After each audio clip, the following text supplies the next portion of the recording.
ராஜ்டியூப் ஆலய தரிசன நேயர்களுக்கு வணக்கம். இப்ப நம்மளோட இணைஞ்சிருக்கிறது யாருன்னு பாத்தீங்கன்னா நையாண்டி சித்தர் காந்தி முருகேஸ்வரர் அவர்கள் தான். வணக்கம் சார். வணக்கம்.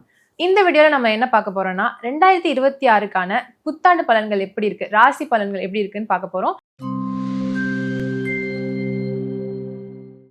2025 சிம்ம ராசி நேயர்களுக்கு நல்லபடியா இருந்துச்சுன்னு கேள்விப்பட்டோம். சோ அதே மாதிரியே 2026 இருக்குமா சார்? 2025 சிம்மராசி நேயர்களுக்கு கொஞ்சம் எதிர்பார்த்த சில விஷயங்கள் நன்மையாகவே நடந்தது.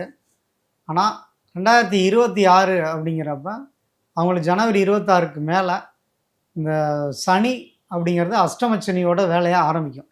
ஸோ அதனால் அவங்களுக்கு கொஞ்சம் ஒரு குறிப்பிட்ட சில நன்மைகள் தீமைகளாக மாறக்கூடிய நேரங்கிறது இருக்குது. இப்போ மக நட்சத்திரக்காரங்களுக்கு ஓரளவுக்கு ரிலீஃப் கிடைக்கும். அடுத்ததாக இருக்கக்கூடிய பூர நட்சத்திரக்காரங்க ரொம்ப கவனமாக இருக்கணும். போக்குவரத்துலேயும் சரி, குடும்பத்துலேயும் சரி, எல்லா இடத்துலையும் கொஞ்சம் பேலன்ஸ்டாக பொறுமை நிதானத்தோடு போகணும். அப்போ தான் அவங்களுக்கு இந்த 2026 சிறப்பாக இருக்கும். Okay sir. 2025 சிம்மராசி நேயர்களுக்கு நிறைய கல்யாணம் அந்த மாதிரி நிறைய பேருக்கு நடந்துச்சுன்னு கேள்விப்பட்டோம். ஸோ அதே மாதிரியே 2026 இருக்குமா சார்? 2026 பொறுத்த வரைக்கும் திருமணத்திற்கு அவ்வளோ சிறப்பானது இல்லை. 5ஆவது மாதம் வரைக்கும் ஒரு குரு பலம் இருக்குது. ஸோ கல்யாணம் பண்ணுறதா இருந்தால் அப்போ 5ஆவது மாதத்துக்குள்ளே கல்யாணம் பண்ணிக்கணும். 11ல் குரு இருக்கும்போதே திருமணத்தை பண்ணி வச்சுக்கணும். அதே நேரத்தில் இந்த அஷ்டமச்சனி இருக்கிற காலங்கள்னால ரொம்ப கவனமாகவே அவங்க இருக்கணும். கல்யாணம் பண்ணவங்களோட மனைவி கணவனோட கொஞ்சம் அனுசரணையாக போகிறது நல்லது. முன்கோபம் தேவையில்லாத ஒரு ஆத்திரத்தினால புத்தி இழக்கக்கூடிய புத்தி மங்கக்கூடிய சூழ்நிலைகள் இருக்குது. அதனால் ஏன்னா அஷ்டமச்சனி ஆக்கிரமிக்கிறப்ப அவங்களுக்கு சுயநினைவை இழந்துருவாங்க, பொறுமையே இருக்காது. அவசரப்பட்டு அவங்க தன்னை இழந்து பேசக்கூடிய ஒரு சூழ்நிலைகள் ஏற்படுத்தும். அதே மாதிரி சுற்றுப்புறமும் நமக்கு சப்போர்ட்டாக இருக்காது. எல்லாருமே நமக்கு எகெயின்ஸ்டாக இருக்க மாதிரியான ஒரு சூழ்நிலையை கொடுக்கும். அதுலேயும் பூர நட்சத்திரத்துக்காரங்க ரொம்ப எச்சரிக்கையாக இருக்குது. ரொம்ப நல்லது. திருமணத்தை பண்ணுறதுனா ஒரு 5ஆவது மாதத்துக்குள்ளே வைகாசிக்குள்ளே கல்யாணத்தை பண்ணிக்கோங்க. இல்லைனா ஒரு 1.5 வருஷத்துக்கு திருமணம் அப்படிங்கிறத கொஞ்சம் தள்ளி வைக்கிறது நல்லது. ஏன்னா 11லேருந்து 12ஆம் இடத்துக்கு போவார். அதுக்கப்புறம் ஜென்ம குரு ஆகும். 2ஆம் இடத்துல குரு போகிறப்ப தான் திருமணம். இப்போ திருமணம் பண்ணாலும் கொஞ்சம் மனக்கசப்புகள் ஏற்படக்கூடிய வாய்ப்பு உண்டு. கொஞ்சம் பொறுமையாக போகிறது சிறப்பு. Okay sir. 2026 சிம்மராசி நேயர்களுக்கு வேலை வாய்ப்பு, இளைஞர்களுக்குலாம் வேலை வாய்ப்பு எப்படி இருக்கும்? சொந்த தொழில் ஆரம்பிக்கலாமா? 2025 இருந்ததை விட 26 நிறையா பேருக்கு வேலை போகக்கூடிய வாய்ப்பு உண்டு. சிம்மராசிக்காரங்களுக்கு தொழில் ரீதியாகவும் பிரச்சனைகள் வரும். கூட வேலை பார்க்குறவங்களே நமக்கு எகெயின்ஸ்டாக இருப்பாங்க. யாரை நம்புறீங்களோ அவங்க ஏமாற்றுவாங்க. கூடயே இருப்பாங்க. அது மேல் இடத்துல உங்களை பற்றி ரிப்போர்ட் பண்ணுவாங்க. அதனால் ரொம்ப கவனத்தோடு இருங்க. நண்பர்களை நம்பாதீங்க. அடுத்ததாக வேலை செய்கிற இடத்துல கொலிக்க ரொம்பவே நமக்கு ஆப்பு வைக்கிறதுக்கு ரெடியாக இருப்பாங்க. அதனால் ரொம்ப ஒரு கவனம் தேவை. குடும்பத்துலேயும் சொந்தத்துக்குள்ளே பாலிட்டிக்ஸ்லாம் நிறையா நடக்கும். அதனால் கொஞ்சம் எல்லா விஷயத்துலையுமே தெளிவு கிடைக்கும். ஆனால் எப்பயுமே ஒரு பிரச்சனை வருதுனா தான் அப்போ தான் உங்களுக்கு தெளிவு கிடைக்கும்.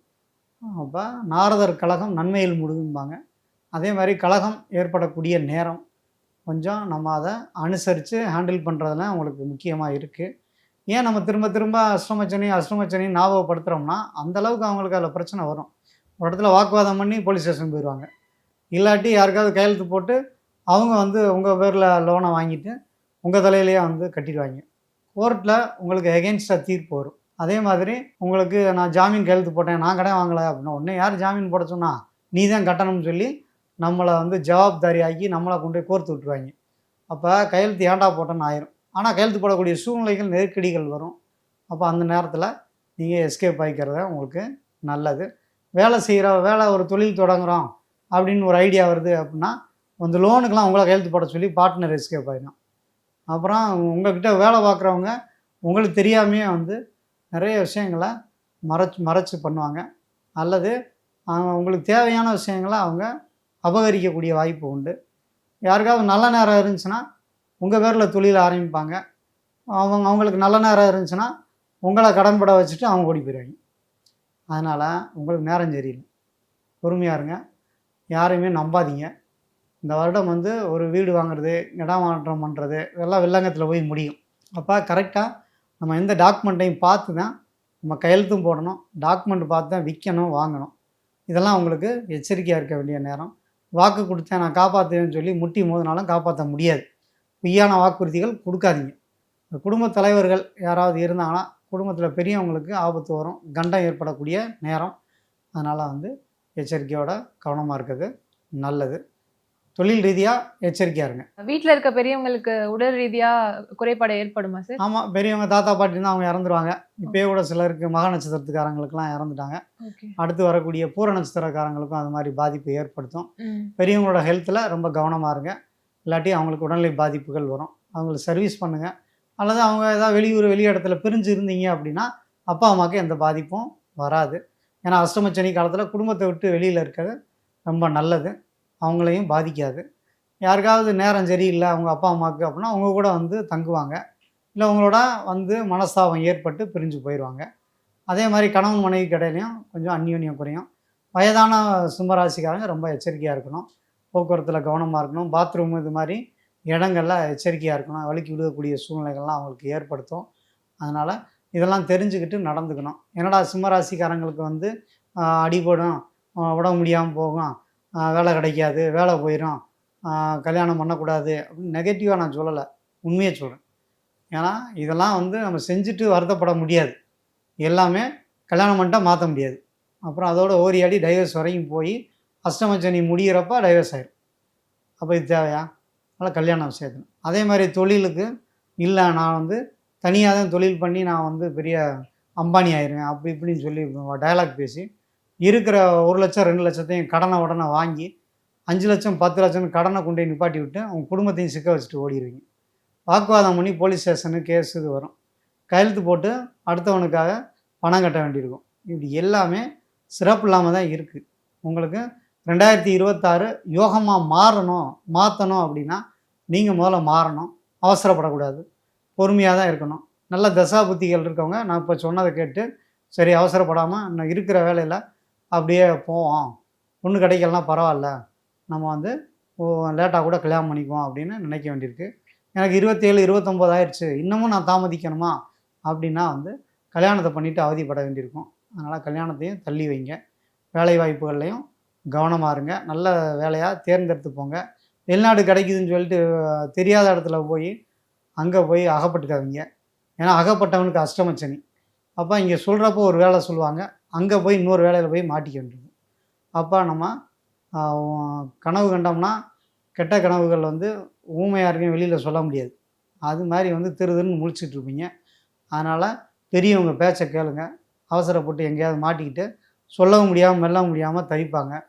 லவ் பண்ணுறேன்னு போய் அங்கே போய் அடி வாங்குறது, அந்த பொண்ணு வேணான்னு சொல்லிச்சுன்னா அதை போய் ஒம்படியாக போய் நீ ஏற்றுக்கிறியா இல்லையான்றது, இது மாதிரியெல்லாம் போய் கோர்த்து விட்டு குடும்பத்தையும் சிக்கலில் மாட்டி விட்டுருவாங்க. அதனால் காதல் விஷயங்களையும் ரொம்ப கவனமாக இருக்கணும். இப்படி ஒவ்வொரு விஷயங்களையும் ரொம்ப எச்சரிக்கையாக இருக்கிறது சிம்மராசிக்காரங்களுக்கு நல்லது. இதெல்லாம் சரி பண்ண ஏதாவது பரிகாரம் இருக்கா சார்? முதல் பரிகாரம் அப்படிங்கிறது நம்ம சொல்கிறத கேட்டு அமைதியாகிறது தான் பரிகாரம். அல்லது வந்து ஏதாவது ஒரு எனக்கு அப்படியெல்லாம் வராதுங்க, நான் வந்து ஆன்மீக வழியில் போகிறேன், எனக்கு சிவன் என் பக்கத்தில் வந்து பேசுவார் அப்படின்னு சொன்னால் நீங்கள் எந்த தெய்வமோ இஷ்ட தெய்வம் உங்களுக்கு பிடிச்ச தெய்வத்தை போய் வழிபாடு பண்ணுங்கள். ஏன் வந்து சிம்மராசிக்காரங்களுக்கு வந்து இப்படி தான் போங்கன்னு சொல்ல முடியலை அப்படின்னா நீங்கள் வந்து எப்படினாலும் சொன்னதை கேட்க மாட்டீங்க. உங்களுக்கு வழியை உட்காந்து கதையாக அட்வைஸ் பண்ணால் கூட வந்து அப்படியா நல்ல பிள்ளை மாதிரி தலையாட்டிட்டு அது ஓடி போய் அந்த வேலையை காட்டிடும். அதனால் தெய்வ வழிபாடுகள் கூட நீங்களே தேர்ந்தெடுத்துக்காங்க. சிம்மராசி அப்படின்னா சூரியன் தான் முதன்மை. அப்போ முதன்மை தெய்வம் விநாயகர் வழிபாடு பண்ணலாம். அதுக்கடுத்து நீங்கள் உங்களுக்கு பிடிச்ச தெய்வத்தை வழிபாடு பண்ணுங்கள், எக்ஸசைஸ் பண்ணுங்கள், அது ரொம்ப நல்லது. அது வந்து விநாயகரை ஏன் கும்பிட சொல்கிறோம்னா அங்கே போய் உக்கி போடணும், நம்ம நல்லா குனிஞ்சு உக்கி போடணும். சிலர்லாம் அந்த உக்கி போடுறதுக்கு சங்கடப்பட்டுக்கிட்டு அப்படியே ஒரு பாதி அளவுக்கு உக்கி போட்டு போடுற ஆளுகள்லாம் இருக்காங்க. அப்படிலாம் போடக்கூடாது. அது வந்து ஒரு எக்ஸசைஸு. அப்போ தான் உங்களுக்கு இந்த மாதிரி அஷ்டமச்சனியில் மூளை வேலை செய்யாமல் இருக்கும். அப்படின்னா அது மூளையை டியூன் பண்ணுறதுக்காக தான் உங்கள் காதை பிடிச்சி இழுத்து நல்லா ஃபுல்லாக உட்காந்து எந்திரிக்கணும். அதே மாதிரி வந்து தெய்வங்களை வந்து போகிற போக்கில் முத்தம் கொடுத்துட்டு அப்படி போகிறதெல்லாம் பண்ணக்கூடாது. முறையாக தெய்வத்தை வழிபடணும். அதிகாலையில் பிரம்ம முகூர்த்தத்தில் சூரிய உதயத்துக்கு முன்னால் எழுந்து தெய்வ வழிபாடுகளை பண்ணணும். சுறுசுறுப்பாக இருந்தாதீங்கன்னா தான் உங்களுக்கு கெடுபலன்கள் குறையும். அதனால் நீங்கள் அந்த மாதிரியான ஒரு பரிகாரங்களை எடுத்துக்கங்க, உங்களுக்கு ரொம்பவே நல்ல பலன்கள் தேடி வரும். Okay sir. 2026 சிம்மராசி நேயர்களுக்கு நற்பயன் எத்தனை சதவீதம் இருக்குது சார்? ஒரு 60% தான் உங்களுக்கு நல்ல பலன்கள்னு இருக்குது. மீதி இருக்க 40% நீங்கள் சரி செஞ்சுக்கோங்க. அதனால் ரொம்ப எச்சரிக்கையாகவும் கவனமாக இருக்க வேண்டியது சிம்மராசிக்காரங்க. சிம்மராசி நேயர்களுக்காக நிறைய தகவல் கொடுத்ததுக்கு ரொம்ப நன்றி சார். நன்றி.